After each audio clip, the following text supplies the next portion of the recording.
Hey, welcome to ZooBricks. Thank you so much for tuning in. My name is Maxine and I'm trying to build the world's largest Lego zoo. Since my last update, I have been working on foliage, adding some bits of detail and greenery in that around the kind of front entrance where cars drive in.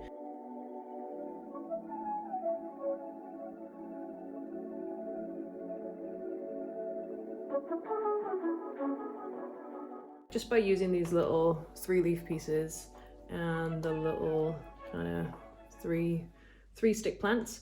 I haven't put any flowers on the top of them because I thought it looked quite effective just as little sticks. Kind of gives that kind of wild effect. I've run out of 3 leaves for the moment, so I'm just waiting for the pad ball to come up with some leaves so that we can finish off the rest of this bit here. I also built some pretty cool hedges. I saw them on Brixie's channel, the way that he made them with the different leaves in there. And that goes in next to the pay booth there, because I'm trying to think of more natural ways to stop the public from wandering off as they come into the zoo.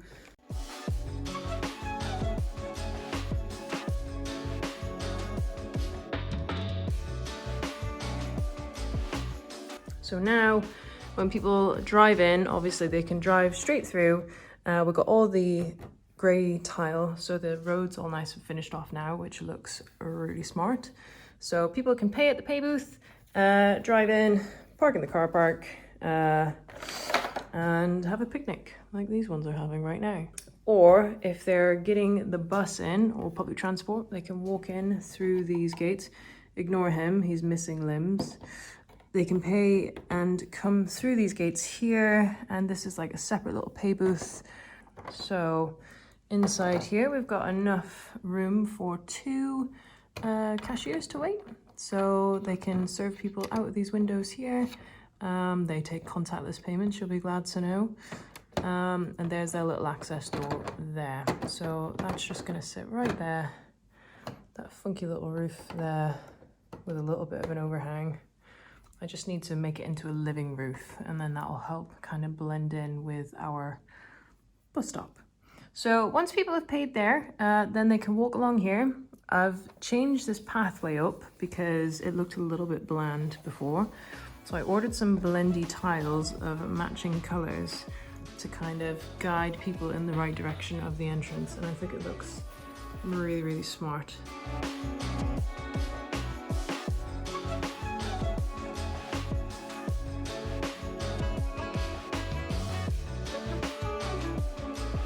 So all I need to do now with this path is pop a few of these tiles out and add some jumper plates so that I can actually start sticking minifigures on here and heading into the zoo, which doesn't exist yet. But we've got to start somewhere. So that's where we're up to. And since my last update, I have been thinking about what to not only call the zoo, but how to build the entrance bit. So the entrance isn't going to be, obviously this is like the entrance where you pay, but then there's like the grand entrance where it looks dead fancy, where you actually enter the zoo itself. So I've been thinking, and obviously I was thinking about making a like oldie worldy stone building, like a UK style, like, you know, really historic building. But I've changed my mind, and actually I would really like to make a castle now. So this is going to be a zoo that's based at a castle. So it's going to be called something Castle and Zoological Gardens. That's the idea. But the only problem with castles is that castles are generally on a hill. And as you can see, I've literally got no gradient here. It is flat as a pancake. I built this, but that's still not enough. So what I'm trying to toy around with now is how I can make this entranceway, maybe make a couple of like castle towers here, but also build this up so it's actually kind of on a hill, because there's not very many castles that you find in the middle of a flat space. So I need to take some of this back, I think, and start leveling it up. Now that's something I haven't really done before, but I've seen lots of other Lego YouTubers do it, so I'm just kind of playing around with some plates here, because what I'm thinking is I'll put the castle on a four base plates in total. So when the public walk into the zoo, they actually kind of go through the castle walls and out the other sides. And there might be like a couple of random small exhibits in the walls themselves. I've just moved these base plates over here so it's easier to get to rather than trying to work over there. But the idea is that will go over there. And that'll be kind of like the first kind of grand entrance that they see. And what'll be really cool about it is that with this land and this area being part of a historical castle site, around the site we'll probably get like some like historical like bits of wall and really cool like little statues and stuff. So I'll try and theme it all so it all looks like it's on a castle grounds. There are quite a few zoos and like bird of prey parks in the UK that are actually situated at castles, so it's like a 2-for-1. And obviously being Lego, I thought maybe more people might be interested in seeing just something a little bit different within the zoo rather than just bunches of enclosures. I thought adding a castle might just add that bit of extra wow, because there's not going to be a great deal of architecture in this zoo because it's all about the zoo exhibits, isn't it? So other than like the gift shop and that I've made already, there's not going to be a massive amount of buildings per se.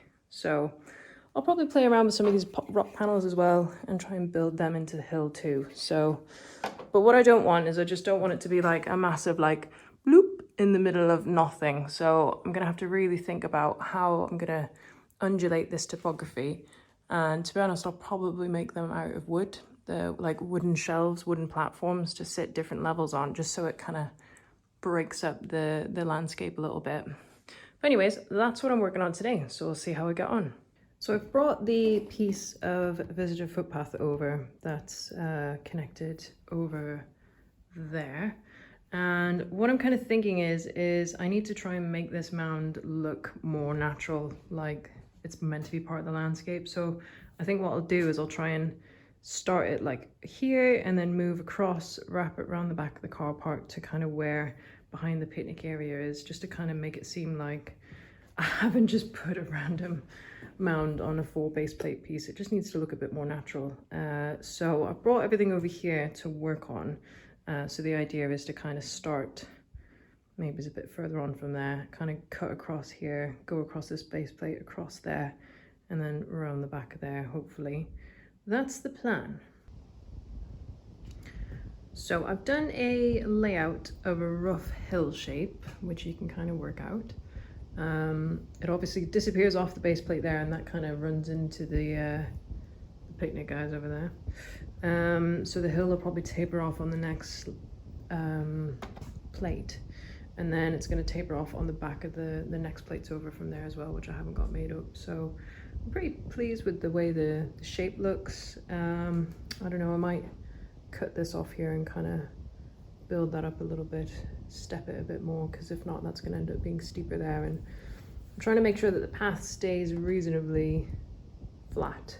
Not flat, but you know, easy to kind of maneuver for guests, so it doesn't get too, you know, bumpy or steep. So I think what's probably going to happen is we'll put the castle on the right hand side there, and people can either go into the castle or they can continue into the zoo. I think that's going to be what most makes sense here. And maybe I'll put just like a bit of an archway over here just to kind of symbolize that it is part of the castle. But we'll see how it goes.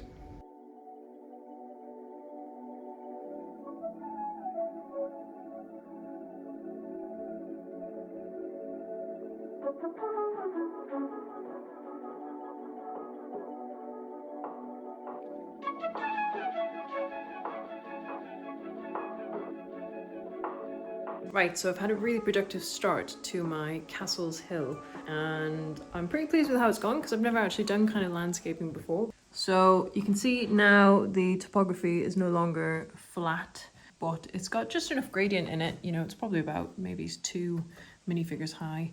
It's obviously not quite there yet, but the kind of idea was that we'll have a kind of a less steep path that goes up and over the Castle Hill and kind of leads on into the zoo.